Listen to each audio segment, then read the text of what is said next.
The war is still ever growing in Ukraine, and with a conflict like this, it's known that disturbing content will eventually surface on the web. For a little while, Russian troops seemed to be somewhat civil with the general population of Ukraine. There were videos of them standing on streets, really not doing anything apart from guarding.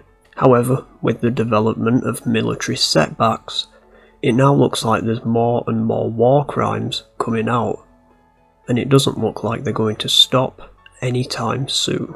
Since Putin initiated full force attacks against Ukraine, we've already seen some horrible things. For example, an old couple who were unfortunately killed by a Russian tank, an apparent Russian tank running over a Ukrainian civilian's car, and the Snake Island situation.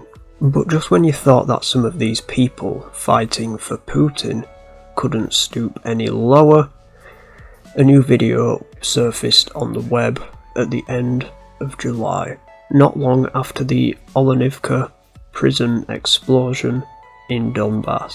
This video would be the Ukrainian prisoner of war castration video. Now, I'm not saying that there weren't events leading up to this particular war crime, because there were, but we're only going to really talk about what we know about the people in this video so far, and also what the video basically is. Now, this is actually a disgusting, inhumane video of a group of Russian troops who were castrating a man with a retractable blade in a sickening act of torture. Now, I wanted to wait for a little bit before covering this one, as I wanted to wait for some sort of detail to come out over the past 2 to 3 weeks, basically from when this video surfaced on the internet. And since then, I've given it a watch. So we see this Ukrainian prisoner of war thrashing around on the ground. He's being held down by maybe 3 or 4 Russian soldiers, with his arms tied behind his back, and his legs are pulled open by a white wire. They begin by ripping open the back of the pants, cutting open his blue underwear, and revealing his bare behind. The man who cut open the POW's trousers then grabs the ballsack of the POW and starts cutting off his scrotum with a box cutter. He then grabs a plastic bag and starts to pull the scrotum away from the penile area, and then he proceeds to drop it on the ground next to the prisoner. Now, allegedly, and I say allegedly because people absolutely love rumours, there's a video out there with the prisoner of war being shot in the head with his testicles in his mouth, and then being dragged over to a dug out grave. But that's not yet proven, nor have I seen anything personally. It's unknown as to when or where this video was filmed, meaning it's entirely possible that it may or may not be from this whole conflict in particular. But what we do know is that Ukrainian politicians called out for arms so that they could try and push the Russian troops from the Ukrainian border, and that it was more than likely filmed in the aftermath of the explosions at the Olenivka prison in Donbass. And it's no shock at all that something of this nature has managed to appear on the surface web, as there has already been a large amount of war crimes against both Ukrainian soldiers and Ukrainian civilians. Widespread rumours of Russian soldiers raping Ukrainian women and children, as well as solid evidence of torture against Ukraine civilians, has already been found and has been brought up in the last few months. Now, this particular video was apparently first shared on Telegram by a neo-Nazi by the name of Yevgeny Raskazov, who's a part of the DSHRG Rusich company, which is basically an alleged neo-Nazi outfit. These are also people who refer to the Ukrainian people as the children of prostitutes. Now, this neo-Nazi group actually made a particular comment about this video, and they're obviously extremely one-sided, and clearly on the side of support for Russia. They said this about the video, and I quote, "Russia is waging this holy war with the hands of a Russian soldier.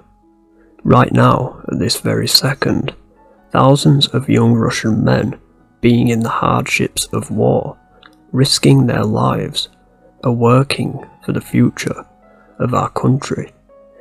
And if one of these men decided to castrate a soldier of the Ukrainian armed forces, then he had damn good reasons for it."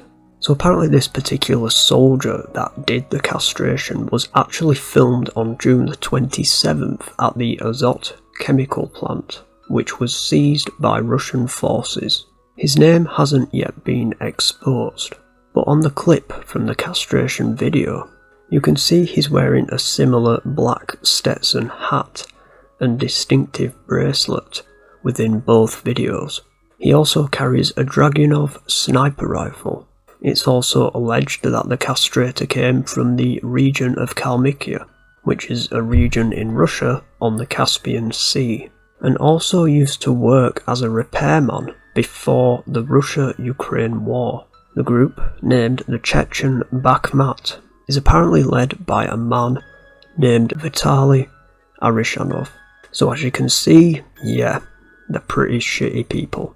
Now, judging by this clip, and looking at the reactions of these Russian soldiers, I think it's fair to say that this is a normal thing that's going on in the day of, just one day of the lives of these people. These soldiers stood by while one man castrated and tortured a Ukrainian prisoner of war, and made absolutely no attempt to stop it. And it's definitely worth thinking that this is not a one-off. This is 100% more than likely happening in not just this video, and while it is heartbreaking to say that, it is extremely likely. And not only that, it's also been stated that Ukrainian prisoners of war who are taken to camps must be treated humanely under the Act of the Geneva Convention. Clearly isn't the case, as several war crimes have already been reported to the Russian government, in which Putin's government has obviously denied. We have reports of husbands being shot in front of their wives, and sons having their eyes gouged out in front of their mothers. There's absolutely nothing that these Russian troops won't do to try and get some sort of confession out of these Ukrainian prisoners. And reports have even been made that some Ukrainian prisoners are even forced to make a confession of something that they didn't even do, such as rape or murder, and then sentenced with entirely different charges. And that for now is all I've really got to say about that. Stay safe, guys, and I will see you in the next video. Bye.